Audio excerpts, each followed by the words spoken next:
Hello, good morning, students. Today I am going to teach you a very important lesson on PPT. I am Dr. S.R. Bhargav, Associate Professor, Department of English. The topic is very relevant because the art of characterization, how the novelist depicts or draws his characters in his life. The characterization in the novel, The Guide, R.K.NARAYAN holds a unique place among the greatest Indian writers writing in English. So it is clear that R.K.NARAYAN is regarded as one of the greatest artists who created characters from real life. In his novels, Narayan depicts Indian life and sensibility in its pristine glory. Indian life and sensibility. It means the people have their faith, their nativity, their sensitivity for their homesick or home life. He is essentially a writer of middle class characters of Malgudi, a place of his imagination in South India. Malgudi as an imaginary fictional place where middle class characters are presented. This imaginary town is situated in Mysore, South India. He has given a wide gallery of both male and female characters in his writings. Gallery, just as like a gallery in which the paintings are organized, so in his novels both the characters dominate. In each of his novels, there is at least one female character who occupies an important place in the story. The central female character who is obviously the heroine of the novel, who has central place. And Rosie is such a female character in the guide. Rosie is the topmost character in this session.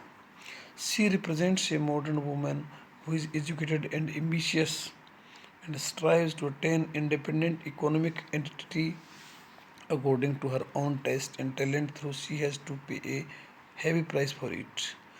Rosie is modern. She is educated and she has a craze for art of dancing. Although she makes a strenuous struggle for her life, but she has to stoop before the admonishment of Raju, though she leaves him afterwards. The other female characters in the novel are Raju's mother and Velan's sister. Raju's mother represents the conservative and orthodox woman who follow tradition and culture. The mother of Raju is a conventional or traditional lady who follows only the rules of the society. She is a dutiful wife and loving mother. She advises both Raju and Rosie about what is right and what is wrong. But when no heed is paid to her advice, she leaves her home and goes with her brother to live with him. Mother of Raju does not like the life of Raju and Rosie. She decides to leave them and decides to live with her brother. Velan's sister plays a very brief role, but her role is important in making Raju appear as a saint in the novel. This paper is a humble attempt for the picturization. So, Velan's sister shows how Raju became sannyasi. Raju is the protagonist in the novel. He is also a narrator whose greatest talent lies in reinventing himself. He makes innovations in his life. He becomes the guide in various fields. With roots in most household in the town of Malgudi in southern India, Raju knows how to make the best of opportunities as evidenced, for instance, in the way that he takes advantage of the railway that is newly constructed in Malgudi to create a career for himself as a tourist guide. Railway plays a very pivotal role, central role in the novel, and this is also presented as a character because Raju's father used to run a stall of tea, and Raju helped him. So it was a beginning of the career of Raju in his life. Articulate and persuasive. Raju has no qualms about wishing, twisting facts and even reality to suit his interest, a skill which he deploys relentlessly in his role as host to tourist in Malgudi. Raju knows how to take money from the guide. Although he has knowledge of history of Malgudi, yet he creates his own invention to snatch money from the people. Raju's penchant for duplicity is also evidenced in the affair that he commences. Raju is ambitious. He knows how to make money.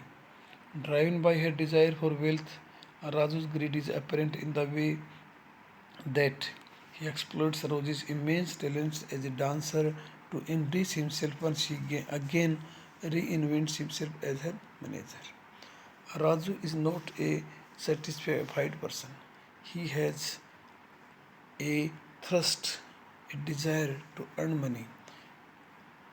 However, he exploits his own wife, Rosie, and makes money, and he uses her as a tool.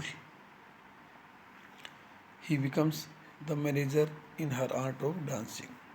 Jealousy and desire for control are the other hallmarks of his character.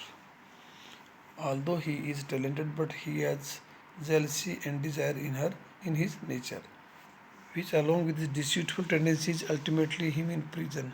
He is forced to prison. And yet, as low as Raju may go, he seems always able to rise again. In his final reinvention as a holy man or spiritual guide on the river bank near a small village after his release from prison, Raju comes to fulfill the destiny of a guide in the highest sense.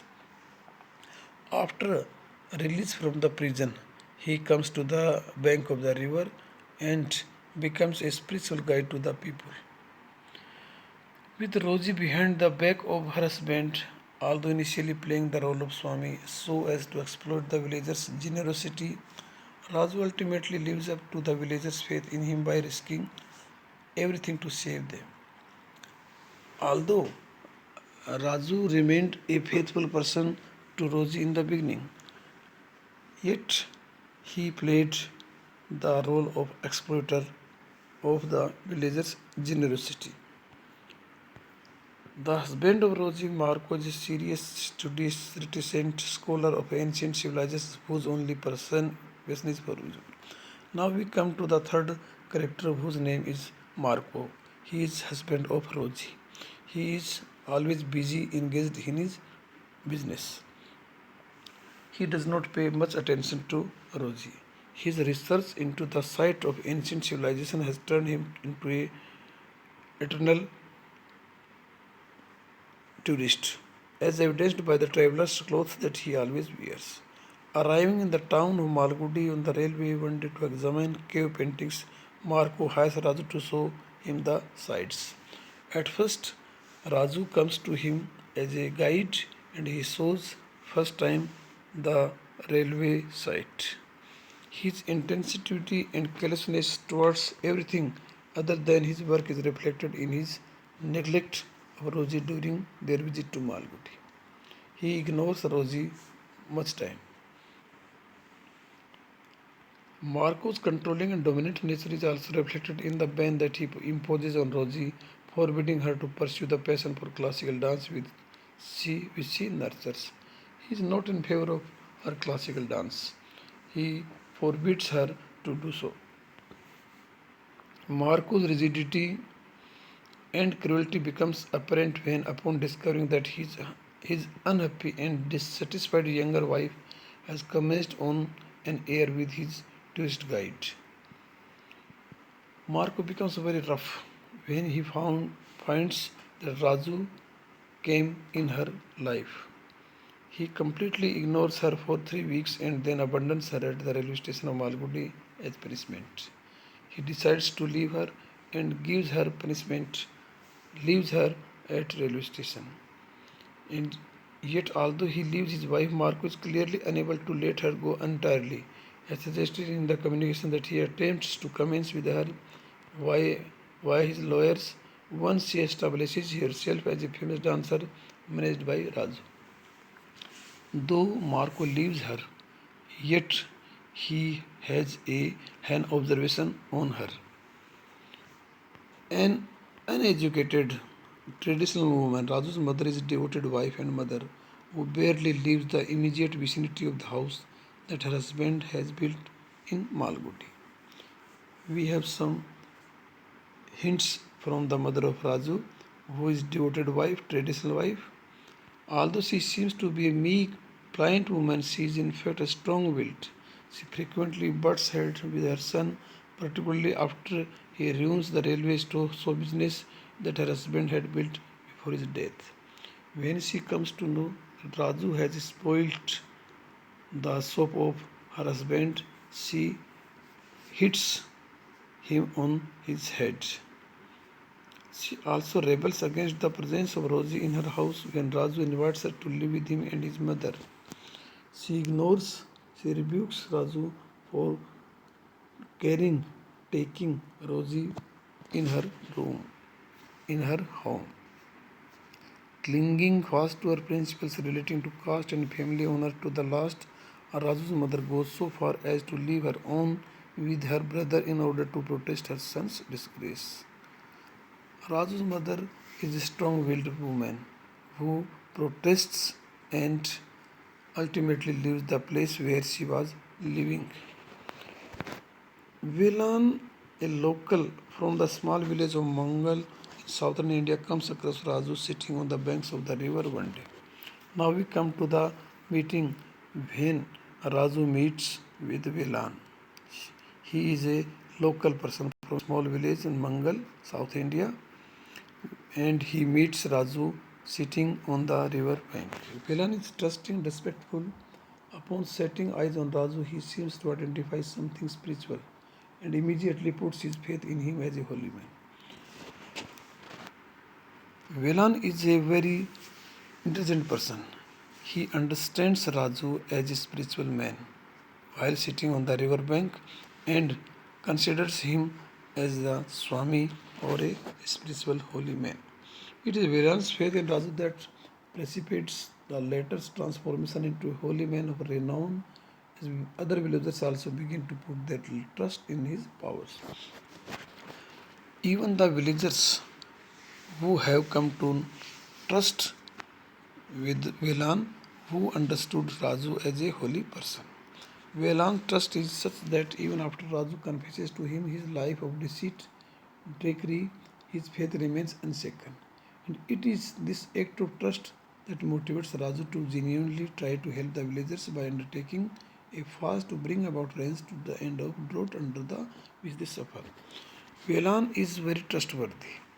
He knows the confession of Raju, how he confesses about his treachery or deceit. He remains unshaken. And this fact of trust motivates Raju to genuinely try to help the villagers by undertaking a fast. He remains as fast. Velan acts as Raju's support to the very last, helping him down to the river to hold vigil on the final day of the fast. Velan remains till his death and has an eye on him till his drowning in the river. Now we come to the conclusion. Narayan's characters are true children of Malgudi. Narayan represents a considerable section of Indian society striving to live its daily life in a definite historical situation that is not of a few intellectually or emotionally adventurous person he is talking. Narayan's characters are drawn from the section of society, how they struggle and live a very hazardous life, but of more sizable and static section of Indian society. He portrays a variety of characters covering the whole gamut of life, overall of which smiles the benignant spirit of Malgudi. Narayan portrays the picture of Indian society, Indian sensibility, and the very benign spirit of Malgudi. the spirit of passive comedy, the spirit of humor, and the fantastic world as well. Thanks, students. I know that you have understood the topic very well.